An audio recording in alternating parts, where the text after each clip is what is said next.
In this video, we're going to install WordPress using one of the many what's called one-click installation methods. Now, while there is a few more than just one click involved, you will see just how easy this method is in just a second. Now, before we get started in the WordPress creation process, I'd suggest that we first get our ducks in a row by creating a desktop folder to keep all the files dealing with our new WordPress site in. Files like our login details, images, future content, and whatever else you can think of that will have anything to do with this site can go into this particular folder.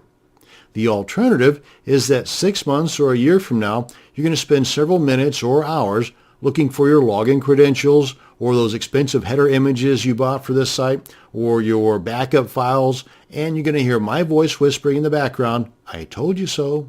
So avoid the headaches and the hassles. Just spend a few minutes now, create that desktop folder, and you'll be in good shape down the line when you really need it. This so-called one-click method requires that you have access to a program called Fantastico.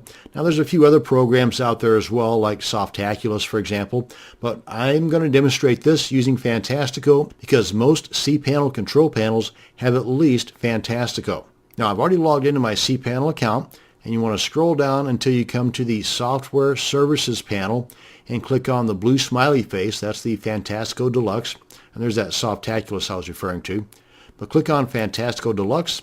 That opens up Fantastico Deluxe, and over here in the left column you want to click on the link that says WordPress. Now, I already have a website created for the root directory, so I need to create another one in this demo in a subdirectory. No problem, I'll show you how to do that right now. Click on New Installation. I already have one in the main directory or the root directory. Now I need to put in a name of the subdirectory here, but this subdirectory cannot currently be in existence. Just like it says right here, this installation process will actually create that subdirectory for me. So since my WordPress site's theme is going to be on dog training, I'm going to go ahead and type in dog.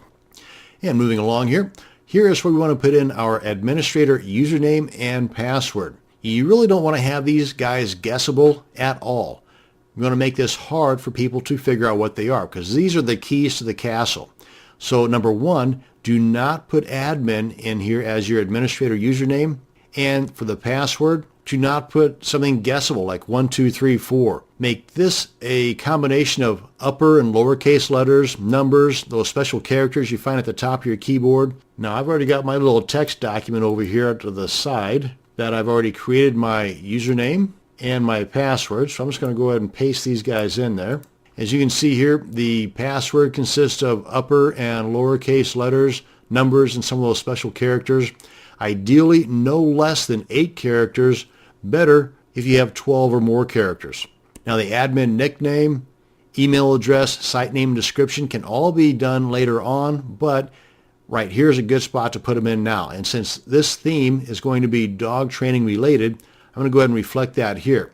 Now, under the administrator email, you want to make sure that this email, number one, exists, and number two, is monitored by you, because this is the email that your visitors are going to be using to contact you at. And it could be something important like, hey, where do I go to give you money?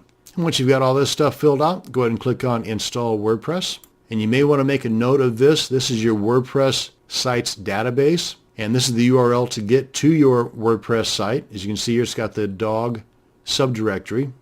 And click on Finish Installation. That's step 2 of 3. One last time for you to copy your username and your password if you haven't done so already. And we're done. Now we're going to go ahead and click on this link here to go to the admin area. So have your username and password handy to log in. Now at this point, our WordPress site is installed and up and running. Not much to it, but it is there. I'm just going to go ahead and show you the back end or the administrator area while we're here. And this is it. And if we come up here to the top left corner and hover over the name of the site and then left click on Visit Site, this will take us to our WordPress site. This is how you use the one-click installation method to install your WordPress site. Thanks for watching, and you have a great day.